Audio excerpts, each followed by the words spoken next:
They told us the war would be in the trenches. They told us it would be in the fields and the forests. No one told me my war would be fought in the sky, not with planes and flag, but with stars. My name is Lieutenant Vivian Crow, and I am an American Army nurse stationed at a remote airfield in East Anglia. They call this place heavy bomber country, and every night the sky fills with the deep, thrumming song of B 17 flying fortresses heading out into the dark. And every morning we count them back. We always count them back. But the numbers never quite add up. There's always a gap in the formation, a silent space where a plane and its 10 souls should be. The official reports call them missing in action, but that term is too clean, too hollow. It doesn't capture the agonizing silence, the not knowing that devours the families back home and the boys left waiting on the ground. That's why I started the map. It wasn't a military map. It was a celestial one. A huge, detailed map of the night sky over Europe, pinned to the wall of my private quarters in the Nissen hut. And on it, I didn't plot bombing runs or enemy positions. I plotted stars, but these weren't real stars. They were my stars. Each one was a B-17 that didn't come back, and each one had a name. It started with the dauntless Dottie. She went down over Bremen. I'd nursed her tail gunner, a boy named Billy from Arizona, for a nasty infection just the week before. He showed me a photograph of his girlfriend and promised me a real steak dinner after the war.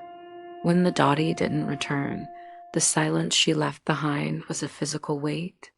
That night, I took a pin and a small silver star, and I placed it on the map right over Bremen. I wrote Dauntless Dottie on a tiny label. It was a gesture, a way to say, you were here. You existed. I didn't know it then, but that first silver star was the beginning of a secret war one would wage against the void. A war to remember. A war to bring them home, if only in spirit. This is the story of my secret cartography of loss and hope, and the night I learned that even the darkest sky is still held together by the light of the stars we can no longer see. If you ever want to know what hope and dread sound like when they are woven together, come to an American airbase in England during the war. The sound is the low, building thunder of 4 Wright Cyclone engines on each B-17, warming up for a mission. It's a sound that vibrates in your teeth, that hums in the floorboards of the prefabricated Nissen huts we call home. Our field hospital was a collection of those same huts, set up at the edge of the vast, flat expanse of the airfield. The ground was always a little soft, a little damp, the famous English mud clinging to everything. The air smelled of wet grass, aviation fuel, and the faint, ever-present scent of fear. Not the sharp, acrid fear of battle, but the slow, cold fear of anticipation. My world was defined by the rhythm of the bombers, the pre-dawn briefings, the roar of takeoff, a sound so powerful it felt like it could shake the stars from the sky. Then the long, tense silence, 8, 10, 12 hours of it. We'd go about our duties changing dressings, dispensing aspirin for air sickness, treating the 1,000 small ailments that plagued the men who weren't flying that day. But our ears were always tuned to the sky. And then the waiting would end. First you'd hear it, a distant faint hum like a swarm of metal bees. Then the specks would appear on the horizon. We'd all stop what we were doing, nurses, orderlies, ground crew, cooks. We'd stand there silently and we would count. The lead ship, then the next, and the next. We'd watch them bank, their silhouettes stark against the evening sky, and begin their descent. 41, 40-2 dot, dot, dot. Come on, dot, dot, 40-3 dot, dot. There was always a pause, a gap. Where's 44? Did anyone see 44? Sometimes it was just lagging, a straggler limping home on a damaged engine, and a wave of relieved cheers would go up as it finally appeared. Other times, the silence just stretched on, and the gap remained, a hole in the sky. That was the worst part. The confirmation of the absence. The men would climb out of their planes, their faces grimy with oil and exhaustion, their bodies trembling from hours of tension and cold. They'd head to debriefing, to a shot of whiskey, to a hot meal, and we'd be left with the empty hard stands, the spaces where planes should be. I'm from Montana, big sky country. I grew up lying on my back in the summer grass, tracing the constellations with my finger. My father taught me all their names: Orion, Cassiopeia, the Pleiades. He said the stars were the map of all our stories, that we were all made of stardust. It was a beautiful, peaceful thought. There was no peace in this English sky. This sky was a battlefield. It was stalked by German fog wolves and flak that blossomed into ugly black flowers, each one spewing jagged steel. The stars here weren't guides. They were silent, cold witnesses to the carnage. I felt so helpless. I was a nurse trained to heal, to fix. But how do you fix a plane that has vanished into the North Sea? How do you stitch up a wound that is the absence of 10 men? The official process was cold, efficient. A notification would be sent. The man's locker would be cleared. His bunk would be given to a replacement. It was as if he had never been there at all. I couldn't accept that. I couldn't let them just disappear. So, in the privacy of my hut, by the light of a single blackout-shaded lamp, I began my rebellion. I tacked a large map of Europe to the wall. Then I overlaid it with a transparent sheet on which I'd painstakingly drawn the major constellations. It was my own personal planetarium of loss. I bought a box of tiny silver star-shaped sequins from a shop in the nearby village. They were meant for dresses, for frivolity. I gave them a new purpose. For every plane that didn't return, I would take a silver star, dip its pin in a drop of glue, and place it on the map at the approximate location where it was last seen. On a small tag, I would write the plane's name and the date. Dalmatstadi, October 14th, 1943. Memphis Belle's little sister, November 5th, 1943. The Avenging Angel, December 20th, 1943. It was a small, secret act, a silent memorial. My map became my confession booth, my sanctuary. I'd stand before it, tracing the patterns of the stars I'd placed over Germany, France, the Netherlands. Each one was a story. Each one was a face I remembered, a hand I'd held, a joke I'd heard. My map of stars was a map of my heart, and it was being riddled with silver holes. But in a strange way, it was also my map of hope. Because as long as I remembered them, they weren't truly gone. They were just missing in action, somewhere in the constellations I had built for them. Life at the airfield was a strange, pressurized existence. We lived in the tense calm between storms. The men who flew were a breed apart. They called themselves the 90-day wonders because the statistical life expectancy for a heavy bomber crew was terrifyingly short. They carried that knowledge with a bizarre gallows humor that was both heartbreaking and inspiring. "Hey, Nurse Crow, if I don't come back, you can have my candy ration. Very funny, Sergeant. You'll be back, and you'll want every last piece of that chocolate. You bet I will. Save me a spot in the infirmary, will ya? I hear you're a swell nurse." They were so young. Most of them were boys, really, playing at being men in leather jackets and fleece-lined boots. They got airsick. They got scared. I'd see them in the chapel before a mission, their heads bowed, not in pious prayer, but in a desperate, silent plea to whatever power might be listening. Just let me get through this one. Just one more. My daily work was a mix of the mundane and the critical. There were the routine sick calls, colds, sprains, the endless battle against the damp that led to respiratory infections. Then there were the injuries from missions. Not the catastrophic ones, those boys never made it back, but the close calls. A navigator with shrapnel embedded in his arm from flak that punched through the fuselage. A pilot with a deep cut on his forehead from a piece of shattered plexiglass. A gunner with frostbite on his fingers from the minus 60-degree temperatures at 25,000 feet. I patched them up, my hands steady and sure, while my mind raced. Each wounded man was a story of a plane that had come back, a story of survival. I cherished those stories. They were the antidote to the silver stars on my map. One afternoon, I was treating a ball turret gunner, a kid from Brooklyn named Private First Class Angelo Rossi. The ball turret was the most vulnerable position on the plane, a plexiglass bubble that hung beneath the fuselage. Angelo was a small guy, compact enough to fit into the cramped sphere. He was unnaturally quiet as I cleaned a gash on his cheek. "Rough one today, Angelo?" I asked softly. He just nodded, his eyes distant.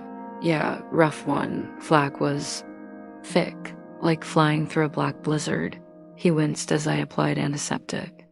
"We lost the Jersey Jerboa. Saw her go down. Just a wing came off. No shoots." He looked at me, his eyes finally focusing. "You knew the radio man, didn't you? Pete, the guy from Idaho?" I felt a cold stone drop into my stomach. Pete? He had a laugh that could fill a room.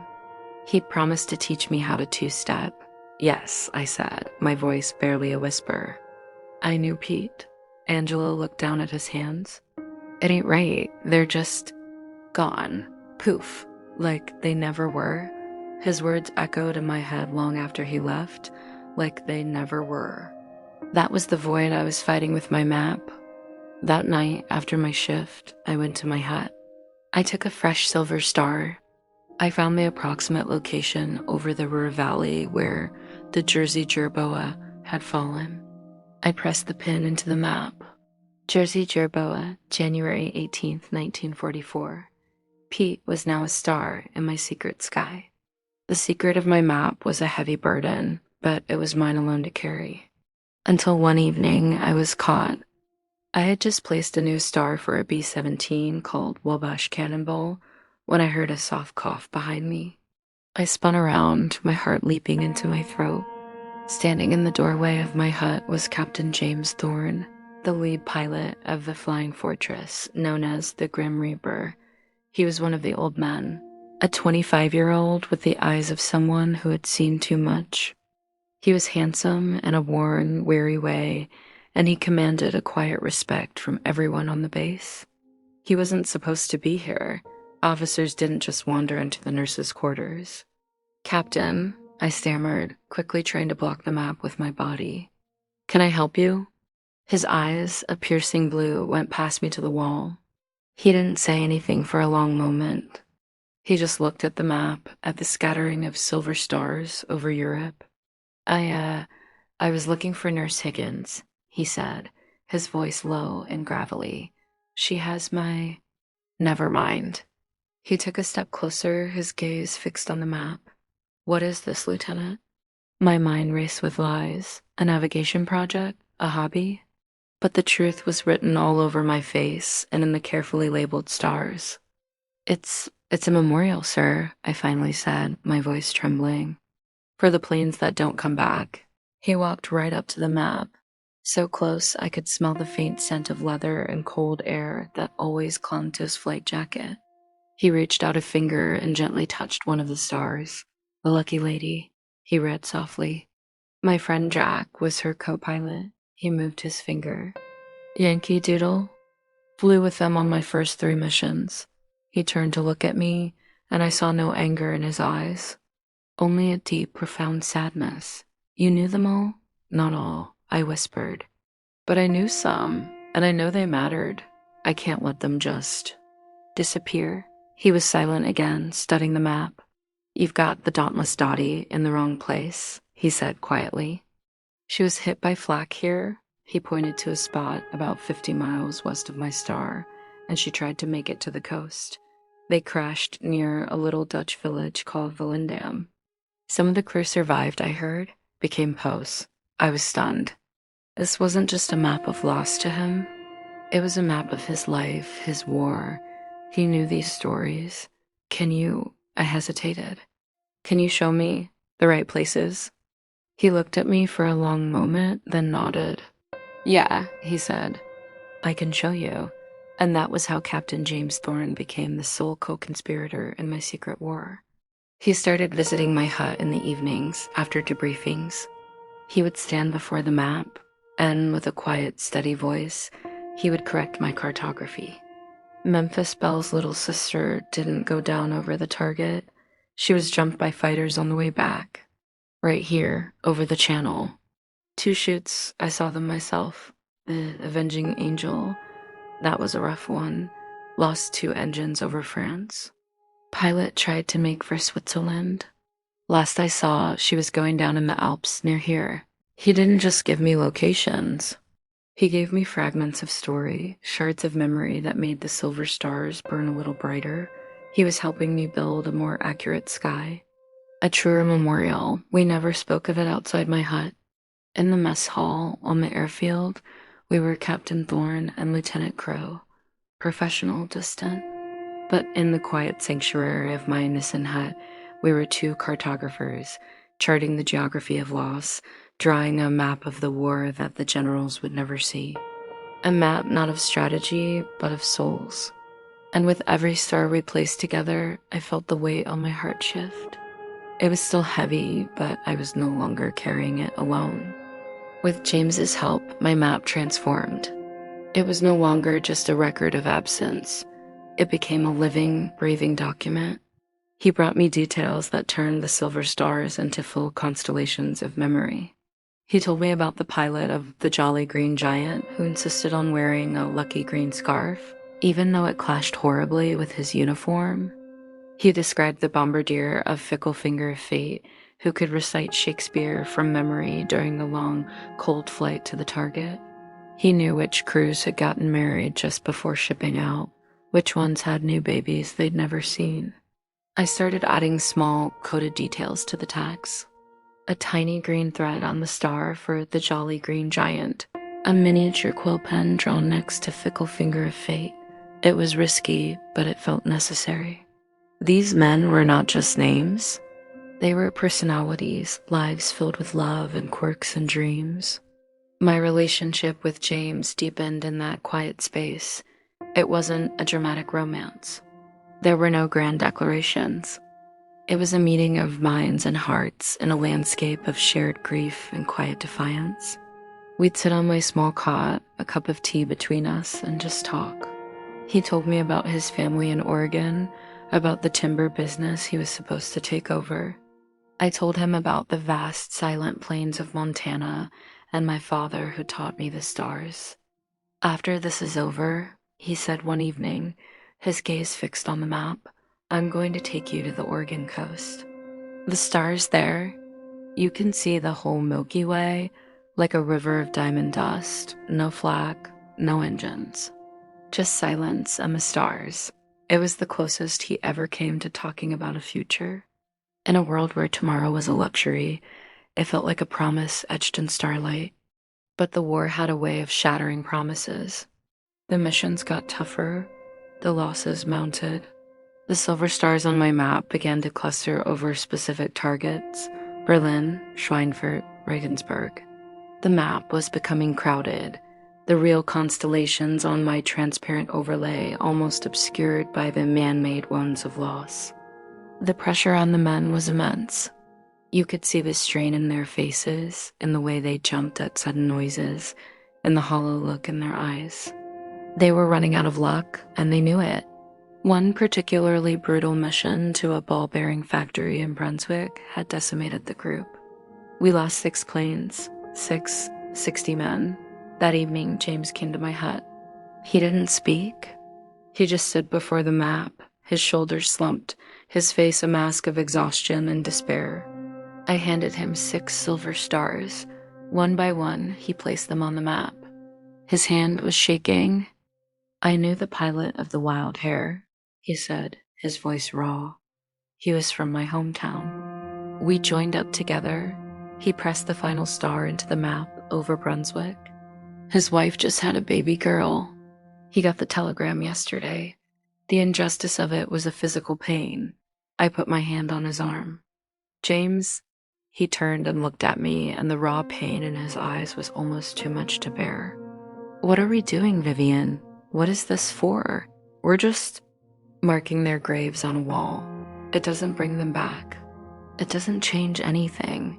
It was the first time he had ever used my first name, and it was the first time I saw his faith waver. The rock I had leaned on was cracking. "It changes everything," I said, my own voice fierce with sudden conviction. "Because we're remembering them. We are saying their names. That is the one thing the war can never take away. As long as we remember, they are not truly gone.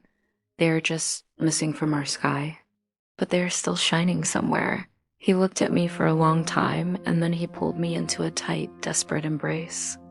We stood there in front of the map of the dead, holding onto each other as if we were the last two people in the world. It was not a kiss, it was something more profound. A pact, a shared vow to remember no matter the cost. The next day, he flew again.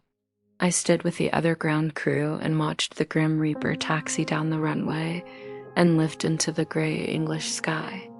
My heart was in my throat. I wasn't just watching a plane take off. I was watching a piece of my soul fly into the flag-filled darkness. That day, the counting back felt like an eternity. The specks appeared. I started counting, my lips moving silently. 1, 2, 3. I couldn't see the Grim Reaper, my vision blurred with panic. 17, 18, where is he? Where is 19? And then there it was, lagging behind, one engine feathered, a trail of smoke leaking from another, but it was flying. It was home. When James climbed out of the plane, he looked across the tarmac and his eyes found mine. He gave a small, weary nod. He was safe, for now. That night, he didn't come to my hut. He didn't need to. The unspoken understanding between us was stronger than ever. The map was no longer just my secret. It was our shared testimony. And I knew with a terrifying certainty that the day a silver star appeared for the Grim Reaper would be the day my own private war would be lost. It was March 6th, 1944. The target was Berlin. The big B everyone knew this was going to be the worst one yet. The German defenses around the capital were the most concentrated and vicious in the world. The briefing room had been thick with a tense, grim silence you could chew on. I stood by the hospital hut, watching the crews board their planes. James walked with his crew, a tight-knit group of men who moved with the synchronicity of long practice. He paused before climbing into the belly of the Grim Reaper, looked over at me, and touched the brim of his cap. A simple gesture, a farewell, a promise. Then he disappeared inside. The roar of takeoff was deafening, a solid wall of sound that seemed to push against the very air. I watched until his plane was a speck, swallowed by the cloud layer. The silence that followed was the most profound I had ever experienced. The day dragged on. We prepared for the worst. We laid out extra beds, sterilized instruments, prepared plasma. The air was electric with dread. When the first radio reports trickled in, they were bad. Heavy flak over the target, swarms of enemy fighters. Losses were expected to be high. Finally, the hum returned. We rushed outside. The sky was a mess of returning planes, many of them badly damaged. Wings were torn, engines were out. Some were leaving long, dark smears of smoke across the sky. We started counting. The numbers were devastating. We were missing over 20 planes, 200 men. I counted, my heart hammering against my ribs. I saw the Yankee Doodle Dandy, the ruptured duck, the bad penny, but I didn't see the Grim Reaper. My eyes scanned the sky, desperately searching for its distinctive nose art, a skeletal figure holding a scythe, winking. The sky began to empty. The last of the able planes landed. The stragglers limped in. The hum faded. The gap remained. The Grim Reaper was not coming back. A cold numbness spread through me. I stood there, frozen, as the ground crew around me began to disperse. Their shoulders slumped. Someone put a hand on my arm. "Lieutenant, you should come inside." I couldn't move. I just stared at the empty spot in the sky where his plane should be. The void I had been charting for others had finally opened up for me. It was a yawning black chasm that threatened to swallow me whole. I don't remember walking to my hut. I just found myself there, standing in front of the map. The world was silent, muffled, as if I were underwater. My hands were shaking as I opened the box of silver stars. I took one out. It felt cold and sharp in my fingers. I looked at the map at the cluster of stars over Berlin. I found the approximate location. My hand, holding the star, trembled over the spot. This was it. The final act of my secret war, to place the star that would break my heart. But I couldn't do it. My hand wouldn't move. It felt like a betrayal. To mark him as lost, to pin him to the map as just another memory, felt like giving up on him. James was a survivor. He was resourceful. He was... Tears I didn't know I was holding back finally broke free. They weren't quiet, gentle tears. They were great, heaving sobs that racked my entire body. I sank to my knees on the cold, concrete floor of the hut, the silver star clutched in my fist, its pin digging into my palm. The carefully constructed wall of professional detachment I had built over months shattered into a million pieces. The grief was a tidal wave and it was drowning me. I cried for James. I cried for Pete from Idaho, and the pilot with the green scarf, and the bombardier who loved Shakespeare. I cried for all the silver stars on my map, for all the stories that had been cut short, for all the light that had been extinguished. I cried until I had no tears left, until I was just a hollow shell, kneeling in the dark before my cathedral of loss. And in that absolute emptiness, a strange calm settled over me. I looked up at the map. The silver stars twinkled in the dim light. They weren't symbols of death. They were symbols of life. Each one was a testament to a man who had laughed, loved, and been brave. James Thorne was one of them. Whether he was in a German POW camp, evading capture in the countryside, or gone, he was a part of this story. My story. I slowly got to my feet. I took the silver star I was holding, but I didn't place it on the map. Not yet. Instead, I took a piece of blue thread from my sewing kit, the color of his eyes, and I tied it around the pin. I placed it on my bedside table. A placeholder. A hope. I would not give him a star. Not yet, because as long as there was a chance, however slim, I would keep a space for him in my sky. My war was not over. The map was not complete. And I would wait. I would count the days. And I would hope, against all hope, that the cartography of my heart would not require this one final, devastating mark. The days after the Berlin mission were the longest of my life. The base was shrouded in a pall of grief. The empty heartstones were a constant, painful reminder. Official word trickled in slowly through the Red Cross. Some crews were confirmed as POS. Others were listed as Kier. For the Grim Reaper, there was only silence, missing in action. I went through the motions of my work. I tended to the wounded from the mission. I smiled. I offered comfort. But inside, I was a ghost. Every time a jeep pulled up to the headquarters building, my heart would stop. Every time the mail was distributed, I would hold my breath. The blue-threaded star sat on my table, a silent question mark. I didn't touch the map. It felt frozen in time, a snapshot of the moment before my world fell apart. The constellation over Berlin was complete except for one glaring absence. 2 weeks passed, then 3. Hope is a stubborn weed, but even the hardiest weed can wither without water. I was beginning to prepare myself for the inevitable. I would have to place the star. I would have to let him go. It was a rainy, windswept afternoon. I was in the hospital hut, inventorying medical supplies, when the door flew open. One of the clerks from the headquarters office stood there, his face flushed, holding a piece of paper. Lieutenant Crow, you have to see this." My first thought was panic, another loss, another notification. "What is it, Corporal?" "It's the list, the new list from the Red Cross. It's Captain Thorne. He's alive." The world tilted on its axis. The clipboard I was holding clattered to the floor. "What? He's alive. He and 3 of his crew, they bailed out over Denmark. They were picked up by the Danish resistance and hidden for weeks. They just got a message through to London. They're safe. They're coming home. I don't remember thanking him. I don't remember anything except running. I ran out of the hut into the cold, stinging rain, across the muddy field to my Nissen hut. I burst through the door and stood panting before the map. He was alive. James was alive. I looked at the blue-threaded star on my table. Then I looked at the map. I wouldn't be needing it. Not for him. Not today, but what to do? How do you chart a miracle? How do you map a return from the void? I knew then what was missing from my cartography.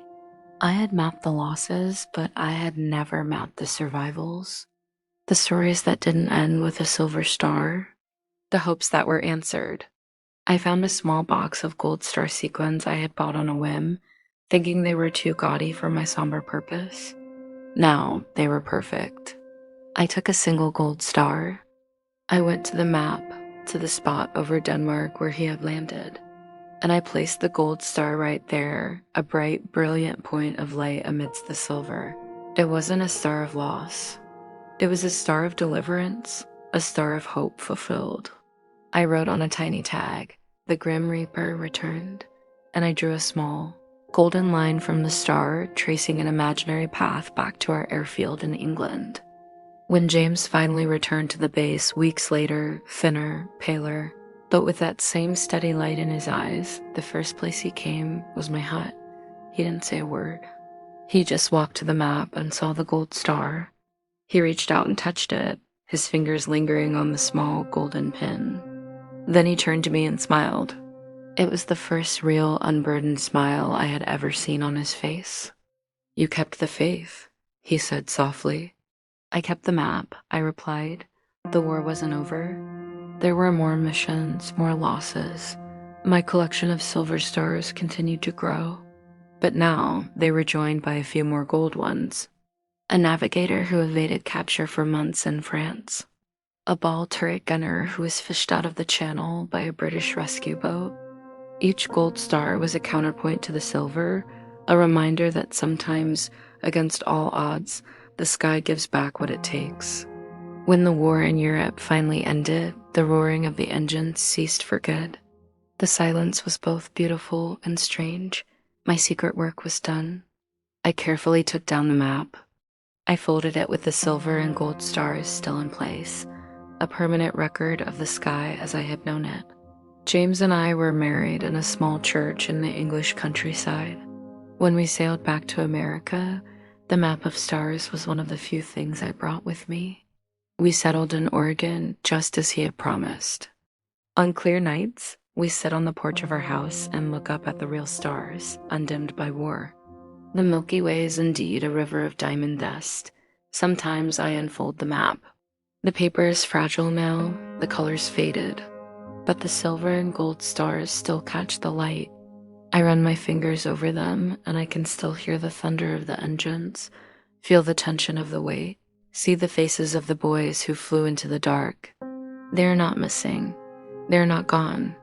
They are right here in the constellations I built for them, a permanent part of my sky.